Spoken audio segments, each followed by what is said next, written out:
Coming up now in your spoiler-free wrestling news rundown, Kota Ibushi has been airing his grievances with New Japan management online.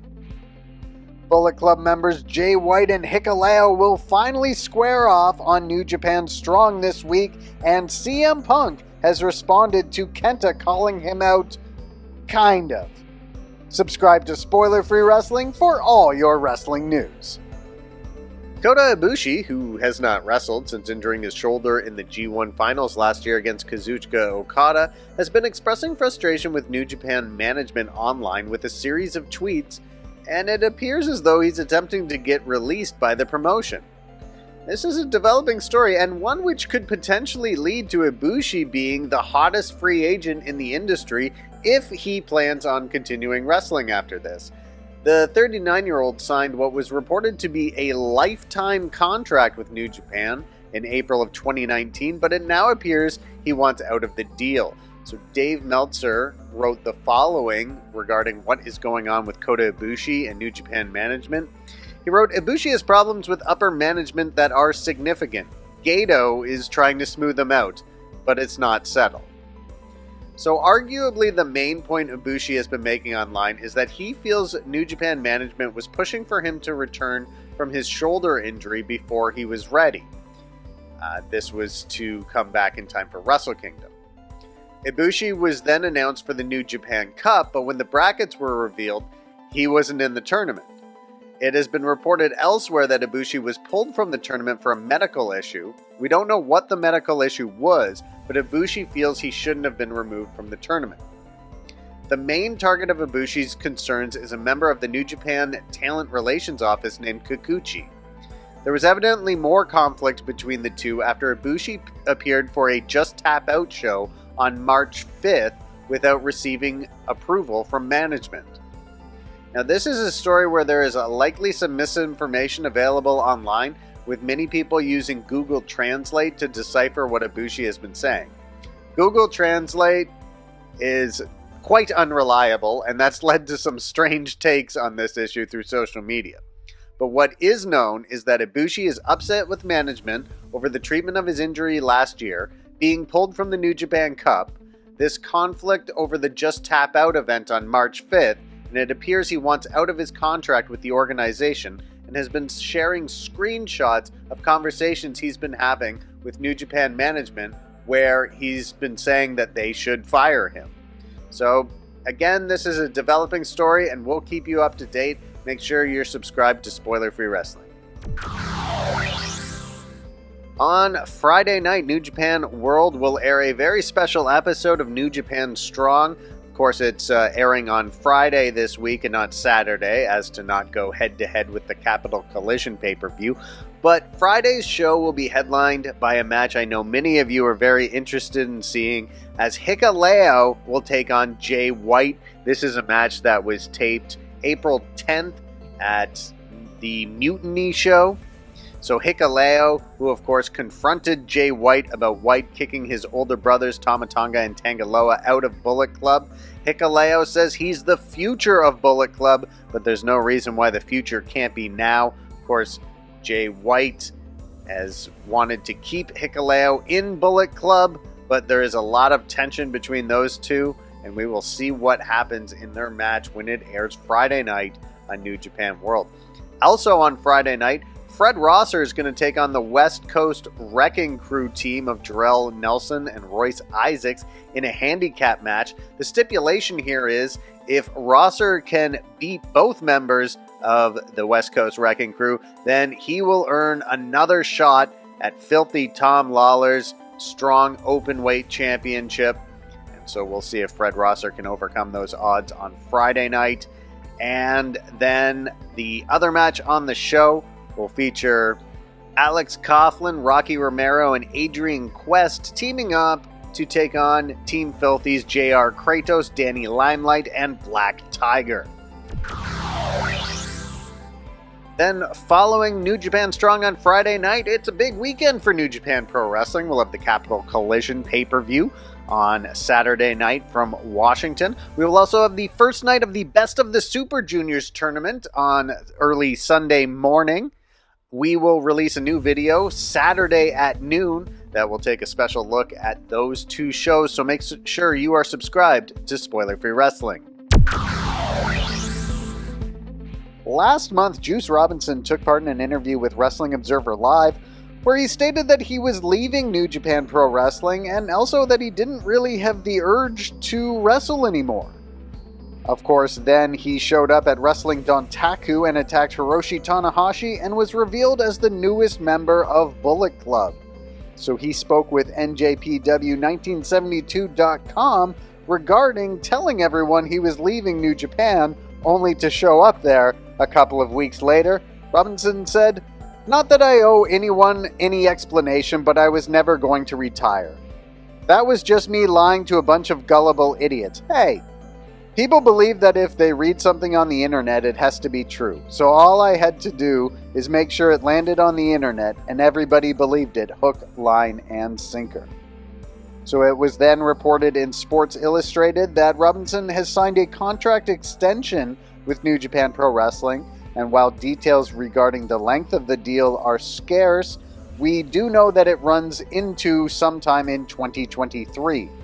So Robinson said of his new deal, "I'm keeping the details private, but I'm here where I'm supposed to be. I don't want to work somewhere else. I was about to, and I was ready to, but I didn't want to. New Japan is where I belong." He also spoke about joining Bullet Club and mentioned that it's something he'd wanted to be a part of since he first came to New Japan. Juice said, "Bullet Club fits me perfectly for me. It's a band of pirates, and I've wanted to be part of it since the day I stepped foot in New Japan. It took a long time for it to finally happen, but I'm going to make this electric." Now, Juice is a former two-time holder of the IWGP Heavyweight United States Championship, and he will have a chance to win that title for a third time Saturday night at Capital Collision. He will be in the Fatal 4-Way for the title, with champion Hiroshi Tanahashi defending against Juice, Will Ospreay, and Jon Moxley. AEW President Tony Khan has been doing a lot of media recently, and he spoke with TSN and talked a little bit about how him and Gato are going to book the Forbidden Door pay-per-view. Here is what Khan had to say. He said, "We're planning it together. We're going to be two-man keys and turn them together like a submarine. We're going to agree to a great card of matches. For the two of us, I think it will be fun working with him. We're putting stuff together, and now we're kind of taking our separate ideas and separate stories and trying to find ways to make everything work, with our people getting involved on each other's shows and our own respective shows and stories, and staying faithful to the great things we do in AEW and the great things they do in New Japan Pro Wrestling." So we've still got a while until the pay-per-view on June 26th, but it appears as though we're going to be seeing wrestlers from AEW and NJPW and wrestlers from NJPW and AEW. It's going to be an exciting build to this pay-per-view. On September 22nd last year, AEW held one of its biggest events ever when it held AEW Grand Slam in Arthur Ashe Stadium. The event came close to being AEW's first ever $1 million gate and drew over 20,000 people to the tennis stadium. So Khan said in an interview with local New York media that he was hopeful to bring the event back to Arthur Ashe Stadium in 2022. And then last night, in between the Dynamite airing and the Rampage tapings, Khan came out and addressed the Long Island, New York crowd and said that he would see them in a few months for AEW Grand Slam, so it appears that event will be returning this year. During that same interview with TSN, Tony Khan confirmed an earlier report about having had Trios Championship belts made, but Khan also teased that there could be other titles that he's interested in introducing to his promotion. Here is what the AEW president had to say. Khan said, "I saw Dave reported it, and nobody's asked me on the record yet, but it is truthful that I have made the belts. I made them a long time ago, to be honest with you. They've never been seen, and I did have them made. I do have more championship belts in my possession that have never been unveiled than anybody might suspect." He continued to talk about possibly integrating Ring of Honor titles as well. He said the Ring of Honor purchase and now the great stable of championships and IP, and not only the legacy of past events, but the great slate of, I think, potential future events we can do with Ring of Honor and all that was kind of a surprise to everybody that we kept under wraps. That came together more quickly, whereas the Trios Championships are something I've thought about for a long time. He continued to say, but there are more championship belts than people might think that I've had up my sleeve, and the Trios Championships are arguably the foremost. Tony Khan also addressed the potential of Bret Hart coming into the promotion during that interview with TSN, and he confirmed that there are no plans at the moment for Bret to come in. Here's what Khan had to say. He said, "Not right now. I think Bret himself said that. First of all, we have a great respect for Bret Hart as a company and as individuals. A lot of the wrestlers here and myself respect Bret Hart as a great person and a great wrestler. He would always be somebody we would treasure whenever he's around. He was involved in the first Double or Nothing in 2019 when he unveiled the world title for the first time. He said he's happy at home right now. It's a great thing he's got going, and we've just got so much respect for Bret Hart." So the key here is that regarding Bret Hart coming into AEW, Tony Khan is saying, not right now. Kenta has made no secret that he would like to face CM Punk, and lately he's been saying he wants to face CM Punk at the Forbidden Door pay-per-view on June 26th. However, CM Punk has expressed that he is not interested in this match at all. So Punk was interviewed by comicbook.com, and the question was asked to him, "You guys are heading back to Chicago for AEW NJPW Forbidden Door on June 26th. There's a guy over in New Japan that keeps calling you out on Twitter every chance he gets, and that's Kenta. Does that match interest you at all?" CM Punk's response, just one word, he said, "No." Kenta then responded to CM Punk's answer to this question, writing, "Ha ha ha, perfect answer. Zero interest and keep using my finish. What a garbage," and then 3 laughing, crying emojis. So who knows if we're going to get this match at Forbidden Door or not. We'll just have to wait and see what Tony Khan and Gato have up their sleeve for the Forbidden Door. Our next video will come out Saturday, so between now and then we have 3 shows that are worth watching which will air. Those are the New Japan Strong episode on Friday night, AEW Rampage, which will air also on Friday night, and Impact Wrestling, which will air on Thursday night. We've already gone over the New Japan Strong lineup, so let's look at the lineups for Impact Wrestling and AEW Rampage. So on Impact Wrestling Thursday night, in the BTI Before the Impact match at 7:30 on YouTube, it will be Aiden Prince going up against Ace Austin, and of course Ace Austin is now off to Japan for the Best of the Super Juniors tournament. We will see on the show itself, Kenny King will take on Bullet Club's Chris Bay.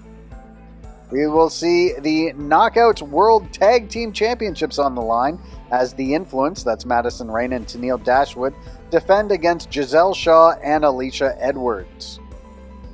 Bullet Club's Jay White and El Phantasmo will also team up to take on Tomohiro Ishii and the Impact World Champion Josh Alexander. We will also see the Gauntlet for the Gold match, where the winner will challenge for the world title at Slammiversary, and that's just a gauntlet match and no announced competitors so far. On AEW Dynamite last night, several matches and a segment were announced for AEW Rampage this week. The show will air at a special start time of 5:30 p.m. Eastern due to the NHL playoffs airing on TNT. So announced for the show is Jade Cargill and the Baddies cutting a promo. The Death Triangle will take on the Butcher, the Blade, and Mark Quinn. We will see Sean Spears in action as he takes on Bear Boulder. For the TNT Championship, Scorpio Sky defends against his former tag team partner, Frankie Kazarian, and in an Owen Hart Foundation tournament quarterfinal match, Ruby Soho will take on Riho. And that'll do it for this video, everyone. Well, our next video comes out on Saturday at noon. Make sure you're subscribed to Spoiler Free Wrestling for all your wrestling news.